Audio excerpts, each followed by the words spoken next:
back to Akira Kizzau, issue number 3, Llama Drama Part 2. And it decided to do that. Just making sure I can still see stuff. Minimize. Okay. For a few miles, the routine repeated itself. The citizens of Mourn cleared the streets of vehicles, obstacles, and even trash. Food was left for what the press started calling the 1,000 Llama March, as well as several spots to groom the animals as they walked. No one seemed to tire. The energy was high. "I brought you your green tea," Kizzau said, after taking a small break to obtain a pack full of muffins and bottled drinks for them both. "The elf and her husband are dealing with a packed house. It took me a bit to flip and dip into a spot where I could get our order through. Then I had to stop a newbie from getting bubblegum caffeine. Did not need that live wire adding to the day." Taking the drink, Ariane smiled, began walking beside her wife. The last time Bubblegum was able to obtain liquid accelerant, she tried to help everyone in the coffee shop at once. "She is the poster girl for hyperactive development," Kizzau replied, "and also living energy. It just seems she's ready to bounce all over the place.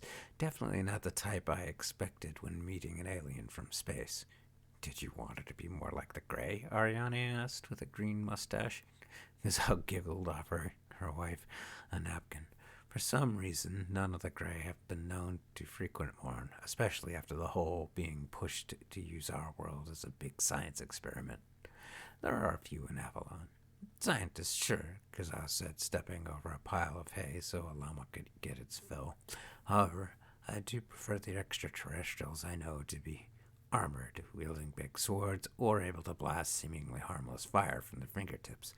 I didn't get to help with the Grey, but the news articles I researched showed what they were like when they were possessed by that cosmic entity. Their science was more on the lines of torture," Ariane said. "There are a few heroics out there that were pieced back together after their encounters with them." "Do you think the totems are actually from outer space?" Kizzau asked. "Another dimension," Ariane countered.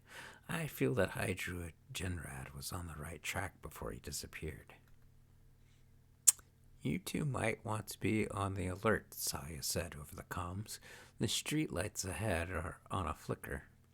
It might be the lurkers, but none of the wizards are reporting activity above or below the streets." Kizzau removed both sides from the holsters on her back. Ari kept her own weapons sheathed. The two quickened their pace to get ahead of the Llama March. A couple blocks up, on a street lined with storefronts, they found people hesitantly backing away from the flickering lights. A few local wizards had detection spells up. Kizzau and Ari walked over to one. "Any idea what is happening?" Ariane asked. As Kizzau stepped into the shadows, she activated a cloaking spell that would allow her to observe without being detected by either magic or technology. The alley she chose was between a climbing gear store and one set up for baseball. It was not much for the latter, but urban climbing was something all three of her little troop enjoyed. The wizard looked down the street at the oncoming Llama March and smiled before turning back to look at the web of detection spells he had deployed. The human was scraggly, with an unkempt look about him. If Kizzau did not know better, she might think he had stepped right out of a Discworld novel. "The lights from this point onward are experiencing some sort of arcane surge," he said with confidence. "It's as if there's too much power for the lights to contain." Ariane tapped her electronic visor into existence. Kizzau knew her wife was ready to protect her eyes from sudden bursts. "Hey," Saya's voice came over the comms. "There's something coming down the street toward us. I think I better get to ground level. It's streaking through the street like a dark comet of some sort."